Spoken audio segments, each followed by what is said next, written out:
Hello viewers, আজকে আবার ছোট্ট একটা ব্লগস নিয়ে আবারও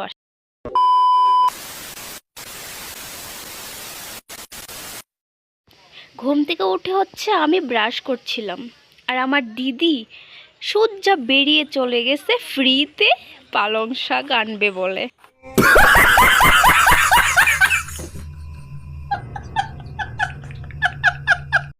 গ্রামের বাড়িতে মজাই মজা। কি মজা জানো? সবাই উপভোগ করতে পারে না, যারা করে ওদের জন্য অনেকটাই ভালো। আমারও অনেকটা ভালো লাগে। দেখো, রাস্তার পাশেই একদম সবুজ হয়ে রয়েছে এগুলো পালং শাক। দেখতে যেরকম ভালো লাগে, খেতেও অনেকটা ভালো লাগে। যেহেতু বাড়িঘরের পালং শাক অনেকটা মজার। দিদি উঠাচ্ছিল আর সাথে আরেকজন কাকু উঠাচ্ছিল, অনেক সুন্দর লাগছে।